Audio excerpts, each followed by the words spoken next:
Bismillah, Assalamualaikum warahmatullahi wabarakatuh. Kerabat muslim pendengar setia Radio Insan yang semoga dirahmati Allah Subhanahu wa taala, dan juga jemaah yang hadir di Masjid Manarul Ilmi Komplek Pondok Pesantren Tunas Ilmu Kedung Wuluh Purbalingga. Alhamdulillah, pada kesempatan pagi hari yang berbahagia ini, hari Senin tanggal 7 Ramadan tahun 1442 Hijriah atau bertepatan dengan tanggal 19 April tahun 2021, kita dapat kembali bertemu untuk mengikuti kajian rutin bersama beliau Ustadz Abdul Zain LCMH Hafizahullahu Ta'ala. Seperti biasa, kajian pada kesempatan pagi hari ini akan mengangkat tema serial fikih pendidikan anak nomor ke-149 dengan tema mendoakan anak sebelum ada. Kerabat muslim, kami mengundang Anda semua untuk mengajukan pertanyaan ke nomor WhatsApp 0811282344. Baik, untuk menyingkat waktu, segera saja kita mulai kajian ini. Silakan Ustaz. Bismillahirrahmanirrahim. Assalamualaikum warahmatullahi wabarakatuh. Alhamdulillahi rabbil alamin. Wabihi nasta'inu ala umuri dunya waddin. Wa sallallahu ala nabiyyina wa sayyidina Muhammadin wa ala alihi wa sahbihi ajma'in, amma ba'd. Kita panjatkan puja dan syukur kehadirat Allah Subhanahu wa taala pada kesempatan pagi menjelang siang yang berbahagia kali ini, hari Senin tanggal 7 Ramadan 1442 Hijriah atau yang bertepatan dengan tanggal 19 April 2021. Kita masih kembali diberi kekuatan, kesehatan, hidayah serta taufik dari Allah Jalla wa'ala, sehingga kita bisa kembali menghadiri pengajian rutin muslimah di Masjid Manarul Ilmi di Komplek Pondok Pesantren Tunas Ilmu di Desa Kedung Wuluh Purbalingga ini. Kita berharap semoga Allah Subhanahu wa taala berkenan untuk melimpahkan kepada kita semuanya ilmu yang bermanfaat, sehingga bisa kita amalkan sebagai bekal untuk menghadap kepada Allah Jalla wa ala. Allahumma amin. Salawat dan salam semoga senantiasa tercurahkan kepada junjungan kita Nabi Agung Muhammad sallallahu alaihi wasallam, kepada keluarganya, sahabatnya, dan umatnya yang setia mengikuti tuntunannya hingga di akhir nanti.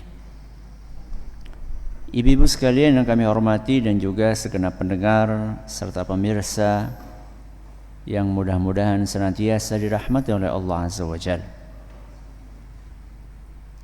Kali ini kita akan melanjutkan pembahasan tentang fikih pendidikan anak, memasuki serial nomor 149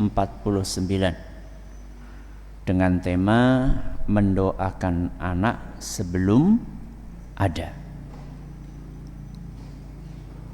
Banyak di antara kita, alhamdulillah, mulai menyadari bahwa anak yang soleh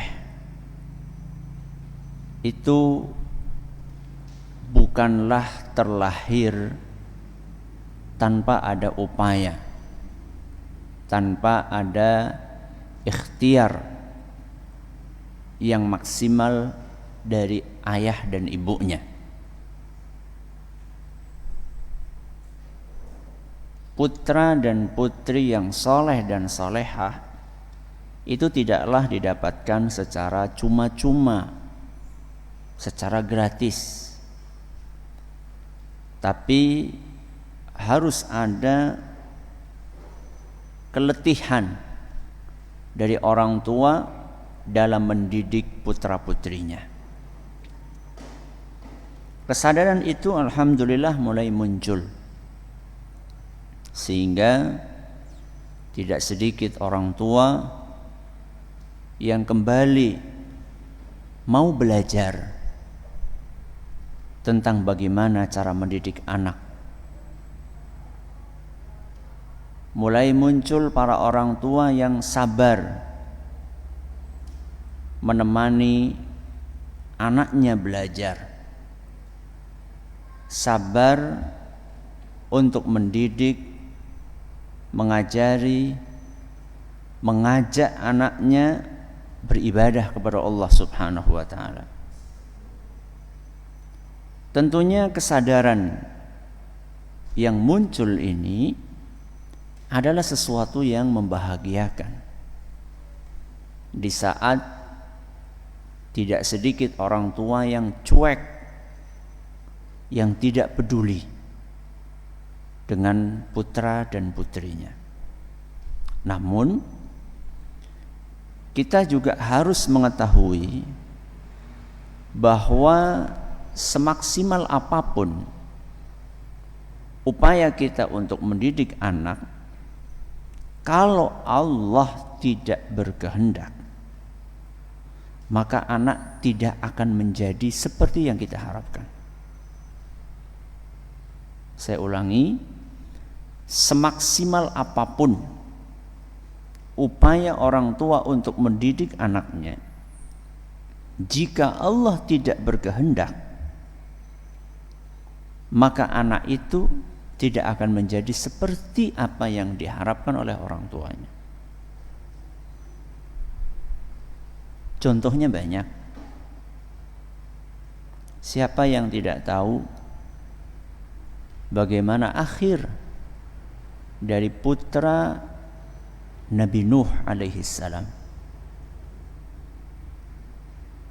Bagaimana akhir hidup putra Nabi Nuh?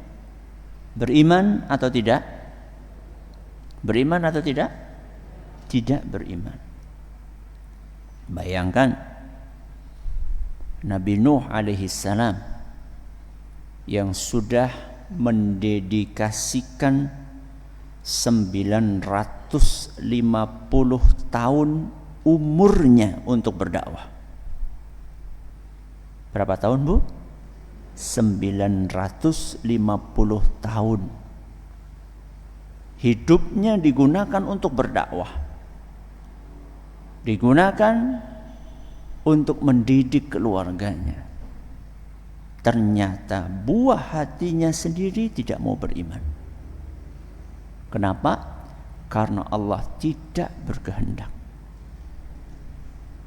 Sehingga mau tidak mau kita tidak bisa lepas dari Allah Subhanahu wa taala.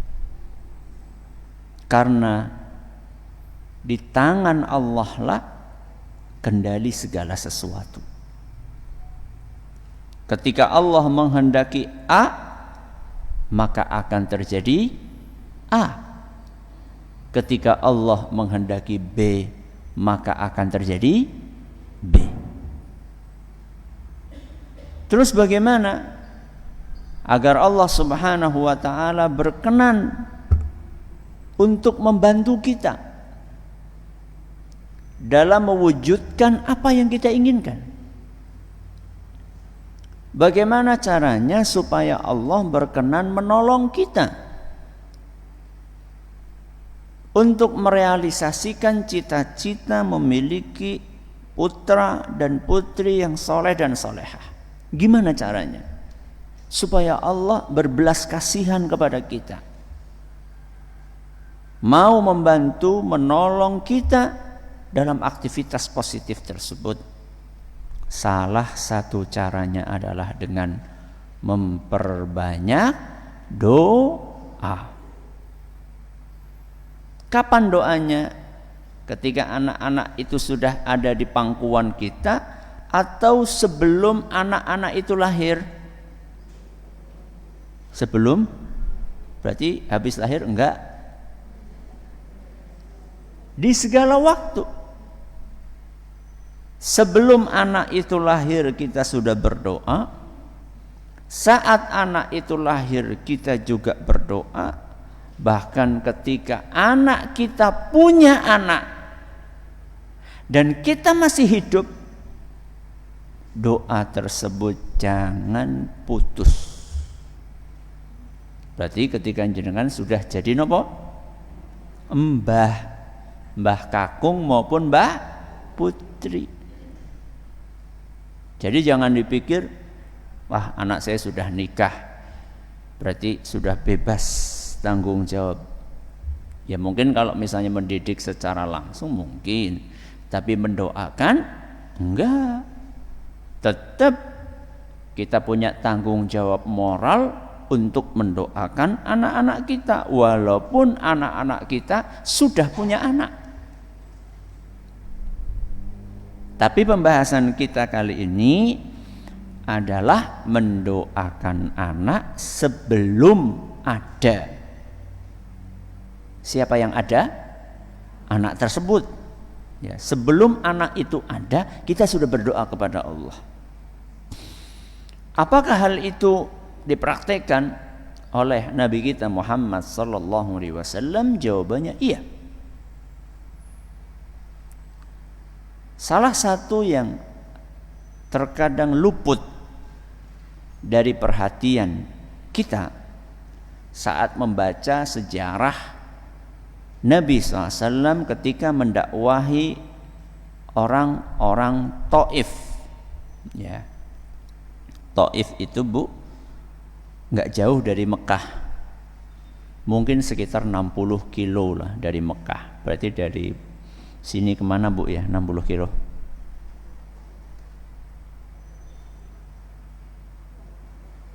Banjar berapa kilo? Atau Kebumen? Kejauhan ya? Ya kira-kira dari sini kemana gitu 60 kilo. Jadi Taif itu nggak terlalu jauh dari Mekah. Nabi SAW dakwah ke kota Taif. Mau masuk ke sana izin. Kemudian menyampaikan dakwahnya dengan cara yang baik. Nggak sambil marah-marah. Pun juga perilakunya sopan. Sudah sedemikian halus dan lembutnya Rasulullah SAW dalam mengajak orang-orang Taif untuk masuk Islam. Ternyata apa respon mereka? Ternyata mereka justru mencaci maki Rasulullah SAW. Mereka menghina dan mengolok-olok Nabi kita Muhammad SAW. Nggak cukup sampai di situ. Mereka bahkan melempari Nabi kita sallallahu alaihi wasallam dengan bebatuan. Gak cuma satu atau dua orang, belasan atau puluhan orang melempari Nabi kita sallallahu alaihi wasallam dengan batu. Ya tentu Nabi sallallahu alaihi wasallam pun lari menyelamatkan diri. Walaupun beliau sudah berusaha untuk menghindar dan lari, tetap ada beberapa batu yang mengenai tubuh beliau hingga tubuh beliau berdarah-darah. Setelah beliau agak jauh, sudah tidak dikejar lagi oleh orang-orang Taif, maka Nabi SAW pun istirahat di bawah sebuah pohon. Dan ketika beliau sedang beristirahat, mengelap darah yang mengucur dari tubuhnya, saat itulah datang malaikat penjaga gunung. Kenapa Bu? Malaikat penjaga gunung. Jadi yang jaga gunung itu bukan Ki Sapu Jagat, ya. Tapi yang jaga gunung itu adalah malaikat. Datang malaikat penjaga gunung, dia datang untuk menawarkan sesuatu.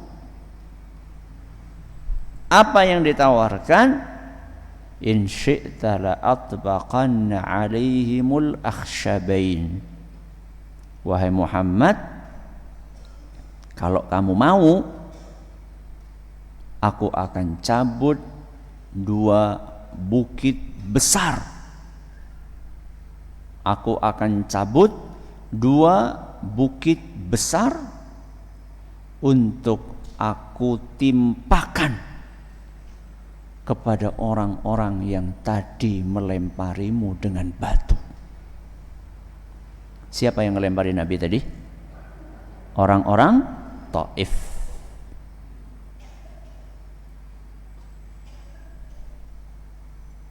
Nek panjenengan ditawari kayak gitu pripun, Bu? Aja loro 10 sisan. Tapi yang ditawari adalah Rasulullah SAW. Lihat apa jawaban beliau. Seorang yang sangat penyayang, seorang yang sangat pengasih. Apa kata beliau? Bal arju, justru aku berharap, justru aku berdoa, justru aku memohon an yukhrijallahu min aslabihim. Aku berharap agar Allah melahirkan dari mereka. Siapa tadi mereka? Orang-orang Taif, keturunan man ya'budullaha wahdahu la yusyriku bihi syai'an. Justru aku berharap Allah berkenan untuk melahirkan dari orang-orang tersebut keturunan yang menyembah Allah saja dan tidak menyekutukannya dengan suatu apapun. Hadis riwayat Bukhari dan Muslim. Jadi Nabi SAW masih punya harapan. Ya nek ora ramane ya ndeyan anake. Nek ora biyunge ya ndeyan anake. Kalau bukan ayahnya yang beriman, mungkin anaknya. Kalau bukan anaknya, mungkin cucunya. Kalau bukan cucunya, mungkin cicitnya. Lihat bagaimana optimisme Nabi kita Muhammad SAW. Bagaimana Rasulullah SAW tidak putus asa.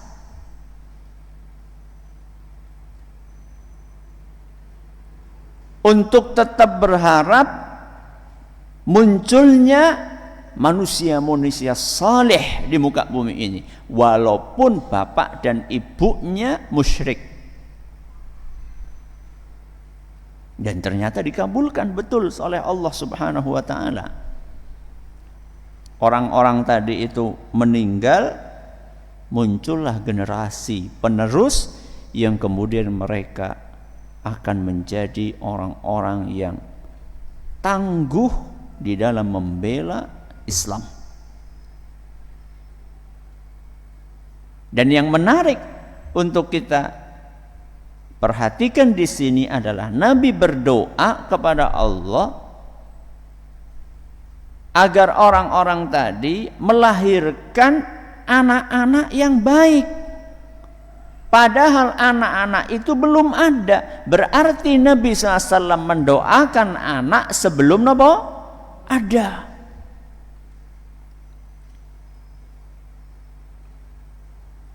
Sehingga panjenengan, bapak-bapak, ibu-ibu,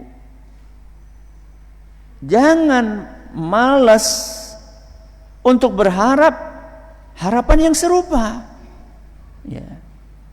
Ya Allah, mudah-mudahan keturunanku jadi anak-anak yang saleh dan salehah. Jangan segan untuk mengucapkan kalimat seperti itu. Walaupun mungkin kita melihat anak kita saat ini mungkin tidak seperti yang kita harapkan. Bukan malah bocah jadi apa kayak gue. Kira-kira ya keturunanmu radoh sekang kowe. Enggak seperti itu. Ya. Justru kita diajari oleh agama kita untuk terus berpikiran positif, untuk terus optimis. Sesulit apapun kondisi yang kita hadapi, apapun karakter dan perilaku anak-anak kita saat ini, maka kita tetap meminta kepada Allah agar dari anak-anak itu dan dari kita sendiri terlahir generasi yang soleh dan solehah. Ini contoh dari Nabi kita Muhammad sallallahu alaihi wasallam. Apakah para nabi sebelum beliau juga melakukan hal yang sama? Iya. Kita kasih contoh di sini Nabi sinten, Bu? Nabi Zakaria alaihi salam. Dalam surat Ali Imran ayat 38 diceritakan doanya Nabi Zakaria. Apa doa beliau?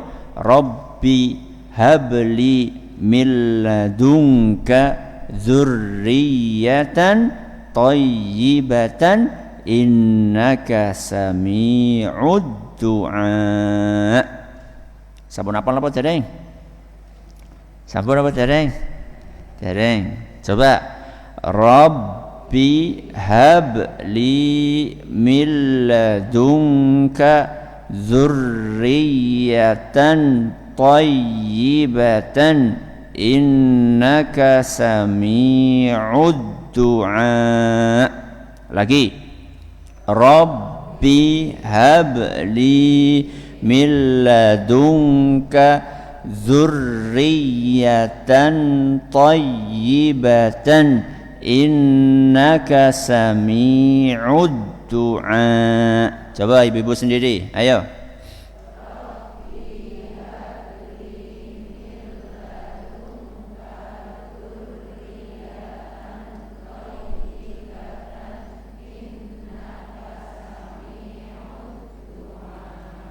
Apa artinya?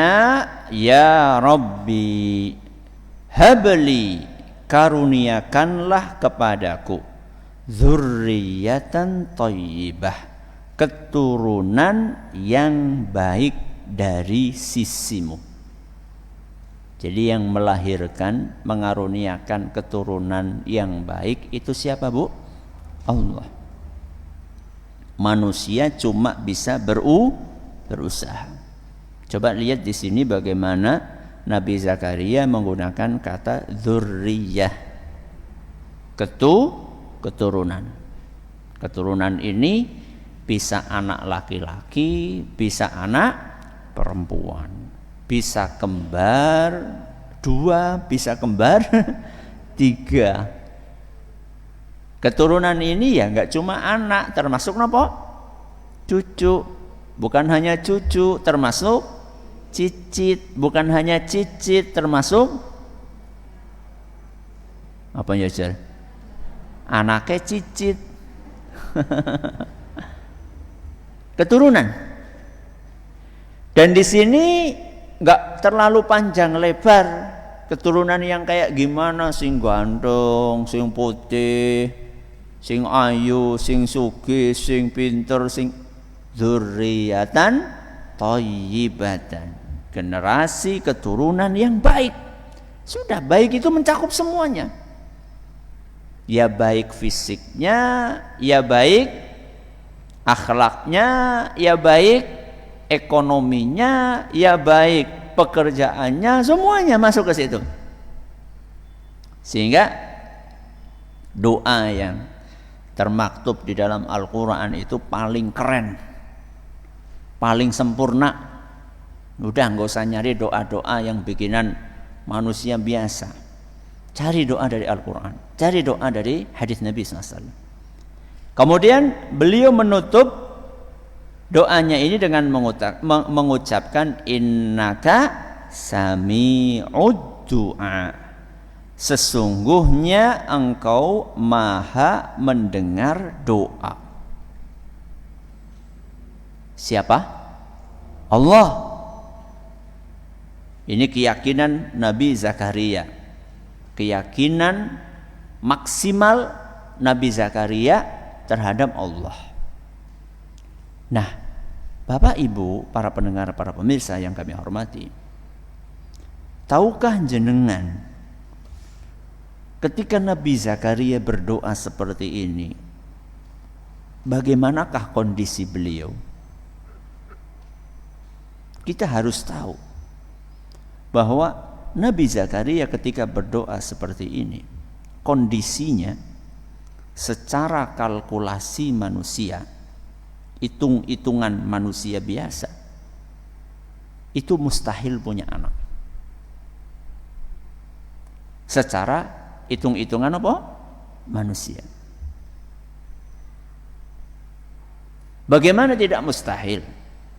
Sedangkan Nabi Zakaria ketika berdoa dengan doa ini, beliau sudah tua renta. Bukan hanya tua, tapi tua apa? Renta. Buktinya tua renta, nanti kita akan bacakan ayatnya. Tulang belulang beliau itu sudah lemah. Nek carane dhewek ya mlaku ya wis bungkuk. Coba kira-kira Bu, kalau jenengan ketemu sama mbah-mbah sudah 90 tahun, jalan saja sudah apa? Susah. Kemudian kita katakan sama mbah itu, Mbah, mudah-mudahan jenengan kagungan putra sing solih. Kira-kira orang menanggapinya gimana Bu? Apa Bu kira-kira? Ngecek. Iya kan? Kamu itu loh menghina mbah-mbah kayak gitu kok didoakan supaya punya anak. Ini Nabi Zakaria saat berdoa dengan doa seperti ini sudah sepuh banget. Bukan hanya itu Bu, istri beliau sudah divonis mandul. Napa Bu? Mandul.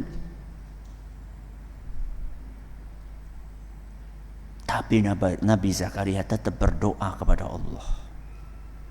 Beliau tidak putus harapan. Mari kita dengarkan kondisi Nabi Zakaria yang Allah ceritakan dalam surat Maryam. Surat apa Bu? Maryam. Ayat 2 sampai 6. Saya sudah tuliskan terjemahannya di situ.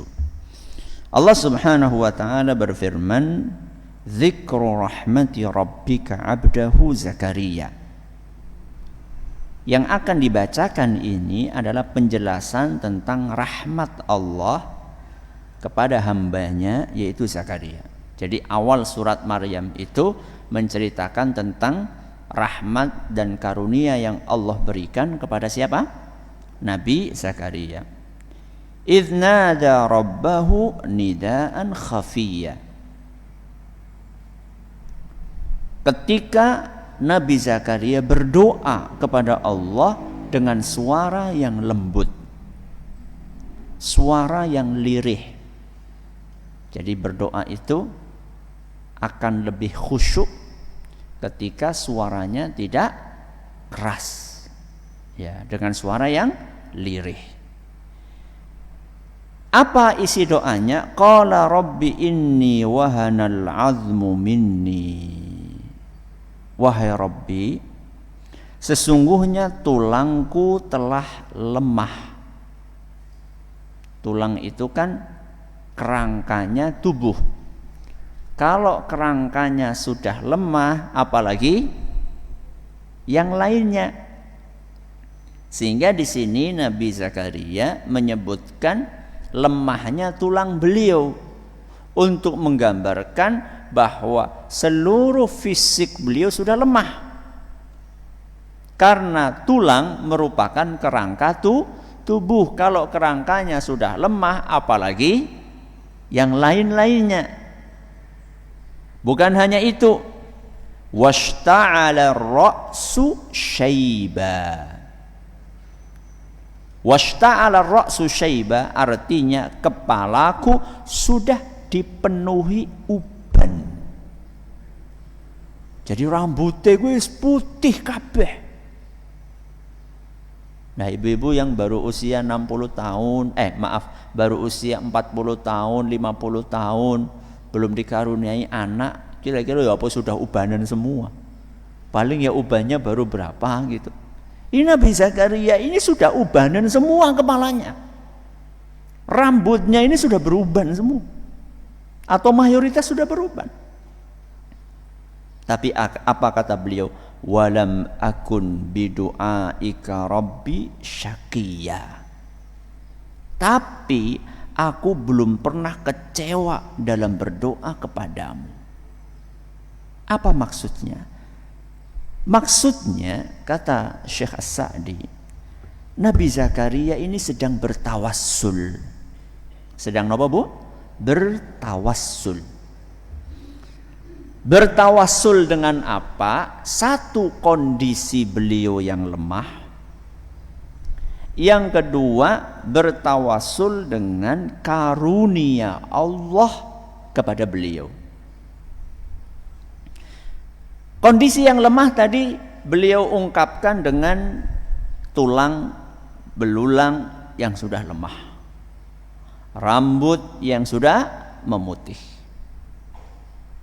Adapun karunia Allah kepada Nabi Zakaria adalah Allah tidak pernah mengecewakan Nabi Zakaria. Sebelum ini nggak pernah mengecewakan Nabi Zakaria. Apapun yang diminta oleh Nabi Zakaria dikabulkan sama Allah. Dan itu karunia Allah yang besar. Nabi Zakaria ingin menunjukkan kepada Allah Subhanahu wa taala, pertama, beliau ini sudah lemah banget, gak punya tempat memohon kecuali Allah saja. Itu kira-kira tujuan Nabi Zakaria menonjolkan kelemahan fisiknya. Aku tidak punya alternatif lain yang bisa mengabulkan permohonanku ini kecuali Engkau ya Allah. Fisikku sudah sedemikian lemah. Aku tidak punya daya, tidak punya kekuatan, tidak punya tempat untuk meminta bantuan kecuali darimu ya Allah. Kemudian Nabi Zakaria menyebutkan betapa besar karunia Allah selama ini kepada beliau. Dan Nabi Zakaria yakin bahwa kali ini pun Allah tidak akan mengecewakan beliau. Apapun kondisiku, aku sudah meminta kepadamu ya Allah, dan pengalamanku membuktikan bahwa Engkau tidak pernah mengecewakanku sebelum ini. Itulah kondisi rohani Nabi Zakaria ketika berdoa kepada Allah. Berarti kira-kira doanya itu yakin apa mboten, Bu? Yakin. Kados kula kali jenengan nggih. Ya, kayak saya sama jenengan kalau lagi berdoa. Ya. Makanya dikabulkan sama Allah Nabi Zakaria doanya. Kemudian lanjut. Wa inni khiftul mawaliya min warai. Ya Allah, aku khawatir terhadap kondisi kerabatku setelah aku meninggal nanti. Maksudnya apa? Nabi Zakaria itu kan Rasul.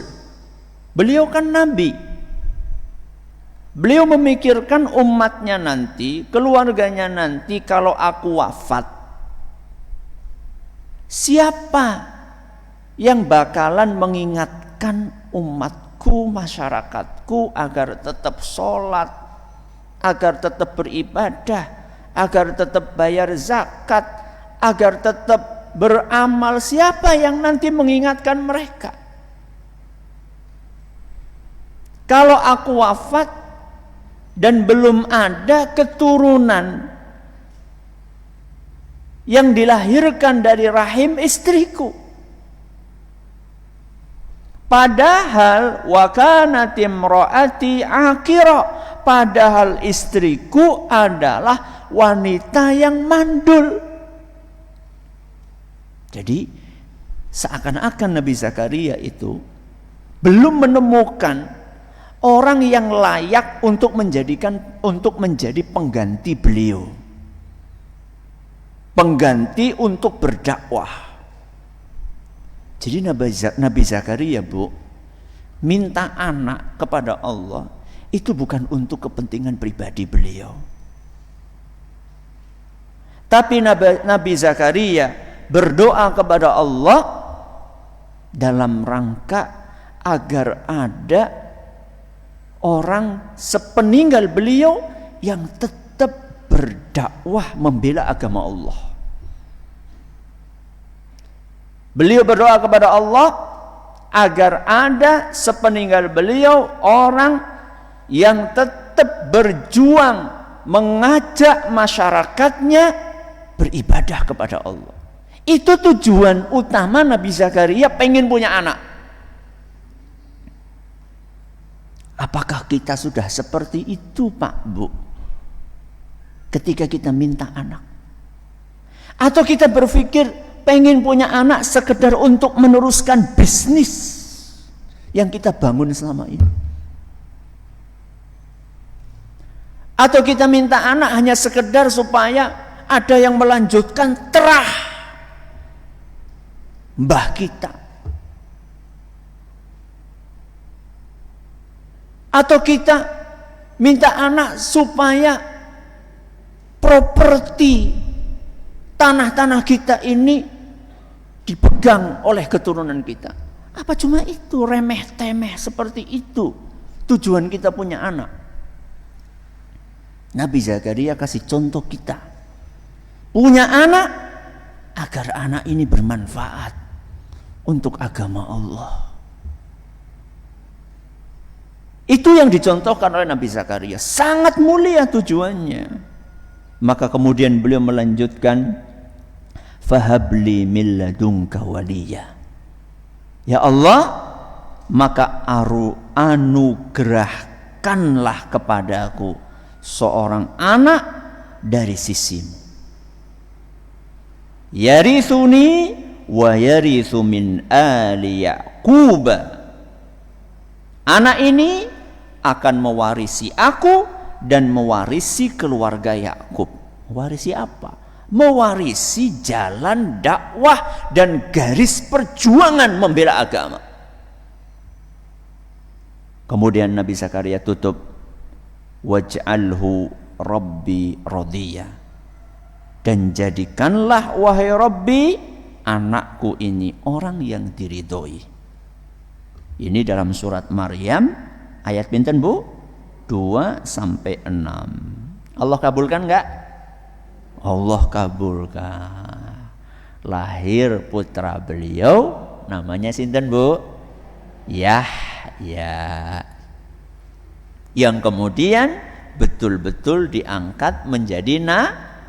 Subhanallah, Masya Allah. Dah, ini Nabi Zakaria. Dan masih dalam rangka berdoa sebelum anak ada, Rasulullah Shallallahu Alaihi Wasallam ngajari kita untuk berdoa sebelum berhubungan biologis. Jadi Bapak Ibu, sebelum kita berhubungan badan dengan pasangan kita, agar nanti kita dibantu Allah dalam mendidik anak-anak kita, jangan lupa berdoa. Apa doanya? Lihat, Bismillah, Allahumma jannibna syaitana wa jannibis syaitana ma razaqtana. Lagi, Bismillah, Allahumma jannibna syaitana wa jannibis syaitana ma razaqtana. Coba ibu-ibu sendiri.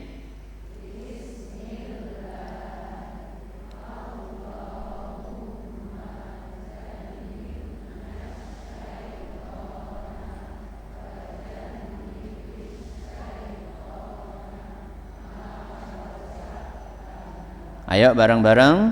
Bismillah. Allahumma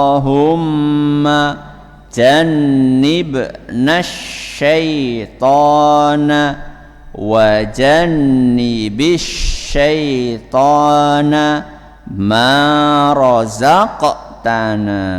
Apa artinya bismillah? Napa bismillah? Dengan nama Allah. Allahumma jannibna syaitan. Ya Allah, jauhkanlah kami dari gangguan sinten? Setan. Wa jannibis syaitana ma razaqtana. Dan jauhkan pula gangguan setan dari anak yang akan kau karuniakan kepada kami. Hadis riwayat Bukhari. Ini doa, Bu, dahsyat. Jadi sebelum berhubungan badan, baca doa ini. Supaya apa? Supaya setan tidak mengganggu kita saat itu, dan juga tidak mengganggu anak kita seandainya Allah karuniakan anak dari hasil hubungan tersebut. Sudah baca doa ini atau belum, Bu? Sudah atau belum? Sampun Ustaz, wow. Bukan tadi. Ya. Jadi berhubungan badan, berhubungan biologis dalam agama kita itu ada misinya, ada tujuan mulianya, bukan sekedar menyalurkan syahwat, bukan sekedar untuk memuaskan nafsu, bukan sekedar itu. Tapi ada misi mulia di balik itu, yaitu terlahirnya anak-anak, yang anak-anak ini kita minta kepada Allah agar tidak diganggu oleh setan. Sehingga kata Nabi SAW, seandainya ada pasangan suami istri yang membaca doa ini sebelum mereka berdua berhubungan biologis, kemudian pasca hubungan itu dikaruniai anak, maka anak tersebut tidak akan dicelakai oleh setan. Luar biasa, Bu. Ya. Aduh, kepriye Ustaz? Mien aku urung ngerti, Ustaz. Ya, alhamdulillah sekarang sudah tahu. Terus pripun? Ya doa. Ya. Doa. Jangan lupa membaca doa ini. Jadi kesimpulannya, berdoalah kepada Allah untuk anak-anak kita, kebaikan mereka sebelum mereka ada. Mudah-mudahan bermanfaat. Masih ada waktu sedikit, silahkan kalau ada yang mau bertanya bisa menyampaikan pertanyaannya. Ya. Baik, jazakumullah khairan Ustaz atas materi yang telah disampaikan. Berikutnya akan kami bacakan beberapa pertanyaan yang telah masuk ke redaksi Radio Insani. Pertanyaan pertama datang dari hamba Allah. Assalamualaikum Ustaz. Waalaikumsalam warahmatullahi wabarakatuh. Jika tema hari ini mendoakan sebelum anak ada, bagaimana dengan orang tua yang terlambat tahu dalam mendoakan kebaikan untuk anaknya yang sudah beranjak dewasa dan tetap berharap anaknya bisa jadi hamba Allah yang bertawakal? Silakan Ustaz. Terima kasih atas pertanyaannya. Ini doa pembahasan kita tentang mendoakan anak sebelum ada. Bagaimana kalau misalnya anak itu sudah ada dan kita dulu nggak doa? Apakah bisa tetap ada peluang agar Allah berkenan untuk memperbaiki, mensolehkan anak kita? Jawabannya iya.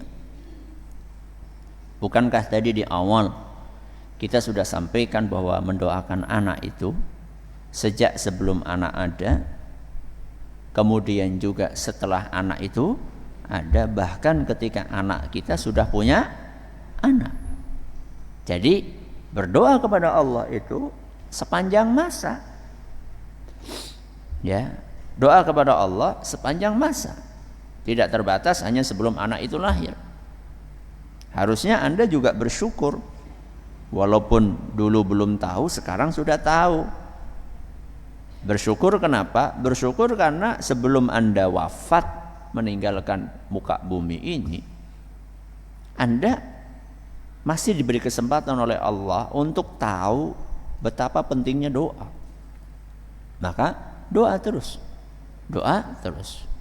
Ya, bisa pakai doanya Nabi Zakaria tadi karena redaksinya sifatnya umum sebenarnya. Ya, bukan hanya sebelum anak itu lahir, atau bisa pakai doa-doa yang lainnya.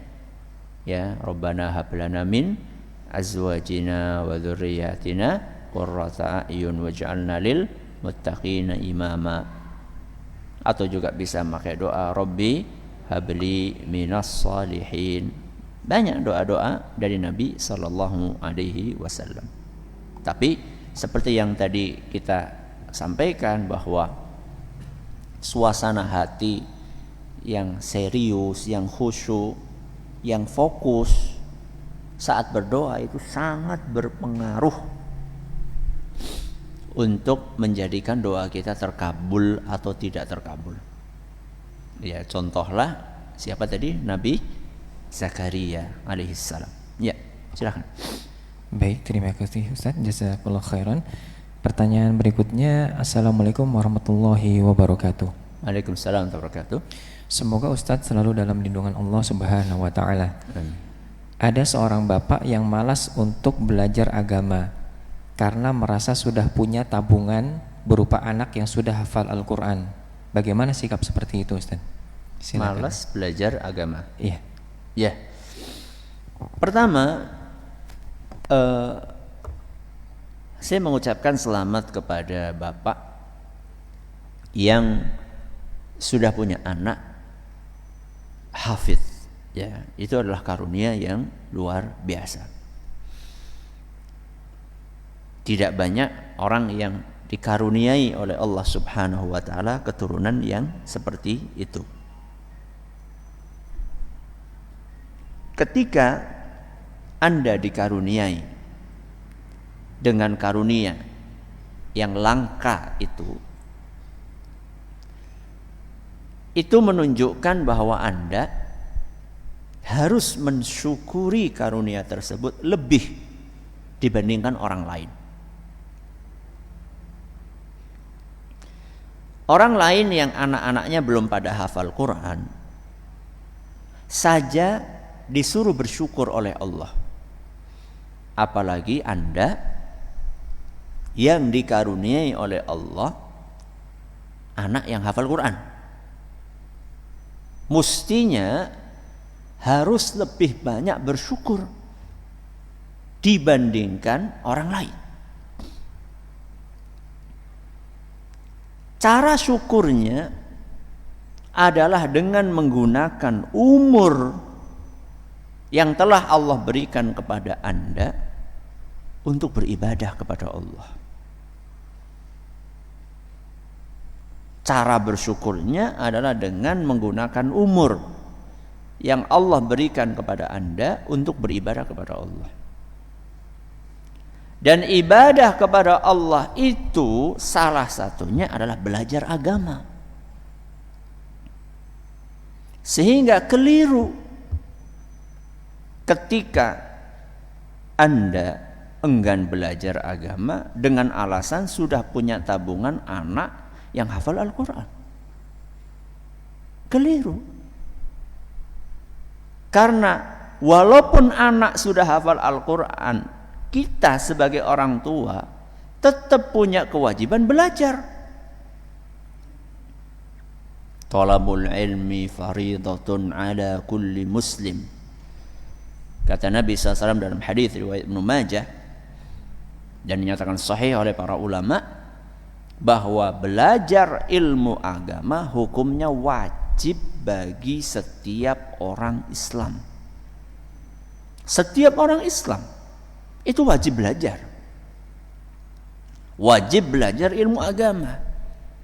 Tanpa dibedakan apakah dia punya anak hafal Quran atau dia tidak punya anak hafal Al-Quran. Semuanya punya kewajiban belajar. Jadi tidak ada dispensasi bagi orang tua yang sudah punya anak hafal Quran bahwa dia nggak perlu belajar. Dia perlu belajar. Buat apa? Buat bekal dia. Kenapa perlu nyari bekal padahal sudah punya anak yang hafal Al-Quran? Perlu, karena belum tentu amal soleh Anda mendidik anak atau membiayai anak menghafal Al-Quran itu diterima sama Allah. Belum tentu. Jangan terlalu percaya diri. Kita harus menyelipkan di dalam hati kita perasaan khawatir juga. Hamba yang baik itu adalah yang menghadirkan di dalam hatinya harapan yang tinggi dan perasaan cemas. Al-khaufu war-raja. Takutnya ada, harapannya juga ada. Anda bagus punya harapan bahwa anak Anda yang hafal Quran bakalan menjadi pabrik pahala buat Anda. Bagus Anda punya harapan seperti itu, tapi jangan berlebihan. Anda juga harus menyelipkan di dalam hati Anda perasaan cemas, perasaan khawatir. Perasaan khawatir dalam hati ini yang kemudian akan memompa semangat Anda untuk tetap beramal.